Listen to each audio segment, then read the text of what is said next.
Hello friends, today நம்ம என்ன டாபிக்னா SQL right joints அப்படின்றத பற்றி தான் பார்க்க போகிறோம். ஸோ ரைட் ஜாயின் அப்படின்னா என்னென்னா, இப்போ ரெண்டு டேபிள் இருக்குது, ஸ்டூடெண்ட் அண்ட் கோர்ஸ் டேபிள் இருக்குன்னா இந்த ரைட் ஹேண்ட் சைடு கோர்ஸுன்றது தான் எனக்கூட ரைட் ஹேண்ட் சைடு, ஓகேங்களா? இது லெஃப்ட் டேபிள், இது ரைட் டேபிள். ஸோ இந்த டேபிளில் இருக்க எல்லா வேல்யூமே எனக்கு வந்து மர்ஜ் ஆகிட்டு வரும். ஸோ இது கூட மேட்ச் ஆகிற வேல்யூஸ் வரும். ஃபஸ்ட்டு பார்த்தீங்கன்னா லெஃப்ட் டேபிளையும் ரைட் டேபிளையும் மேட்ச் ஆகிற வேல்யூஸ் வரும். மேட்ச் ஆகாத இருக்கிற ரைட் டேபிளில் இருக்க எல்லா வேல்யூமே வந்து பார்த்தீங்கன்னா எனக்கு ஃபெச் ஆகும். ஸோ இதை வந்து பார்த்திங்கன்னா ரைட் ஜாயின் அப்படின்ற ஒரு கீவேர்ட் மூலமாக நம்ம வந்து இம்ப்ளிமெண்ட் பண்ணலாம். ஸோ அதுக்கான கொரீஸ் என்னென்னா வந்து இது அதுக்கான சின்டாக்ஸு எனக்கு ஸ்டூடெண்ட்டுன்ற டேபிள் என்னென்னோட என்னென்னா கோர்ஸுன்ற டேபிள். ஸோ இது ரெண்டுத்துலேயும் காமனாக இருக்க ஃபீல்டு என்னென்னா ரோல் நம்பர் அப்படின்ற ஒரு காலமை வச்சு தான் என்னால் வந்து ஜாயினே பண்ண முடியும். யூஸிங் ரைட் ஜாயின்ன்றதுனால ரைட் ஹேண்ட் சைட் கோர்ஸில் இருக்க எல்லா வேல்யூமே வந்து வரும், அதோட லெஃப்ட் டேபிளில் மேட்ச் ஆகிற டேட்டாஸுமே வந்து வரும். ஸோ இது எப்படி ப்ராக்டிக்கலாக பண்ணுறதுன்றதை பற்றி நம்ம இப்போ பார்க்கலாம். ஸோ இதுதான் என்னோட SQL DBன்ற டேட்டாபேஸ். இதில் வந்து கோர்ஸுன்ற ஒரு டேபிள் இருக்குது, ஸ்டூடெண்ட்டுன்ற டேபிள் இருக்குது. இப்போ ரைட் ஜாயின் எப்படி பண்ணுறதுன்னு பார்க்கலாம். ஸோ நான் கொரி எழுதுகிறேன். ஸோ கொரியில் போயிட்டு இங்கே மாஸ்டர்னு செலக்ட் ஆகிருக்கு பாருங்கள். என்னோட டேட்டாபேஸ் வந்து SQL DB. இதை செலக்ட் பண்ணிவிட்டு நியூ கொரின்னு கொடுத்தனா இந்த டிபிக்குள்ளே வரும். அப்போ தான் அந்த கொரிஸ் வந்து எக்ஸிக்யூட் ஆகும். இல்லைனா டேபிள் இஸ் நாட் எக்ஸிஸ்டிங் அந்த மாதிரி நம்மளுக்கு எரர் ஷோ ஆகும்.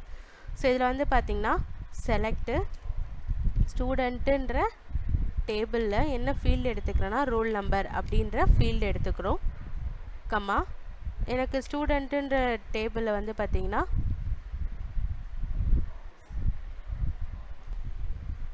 ஸோ ஸ்டூடெண்ட்டுன்ற டேபிளில் நேம் ஃபீல்டும் வேணும், நேமும் கொடுத்துட்டேன். கம்மா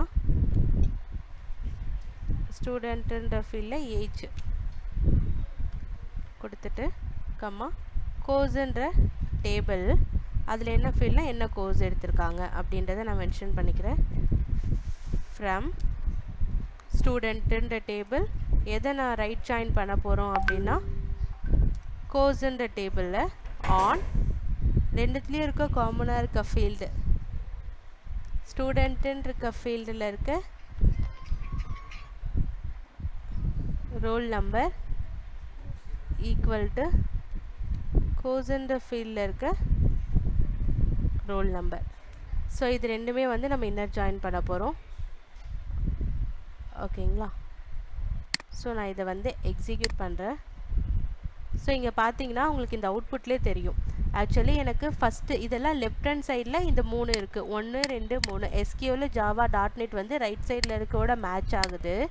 ஆனால் ரைட் ஹேண்ட் சைடில் எனக்கு வேறு ரோல் நம்பரில் SQL பைத்தான் டெஸ்டிங் அப்படின்ற கோர்ஸஸ் இருக்குது.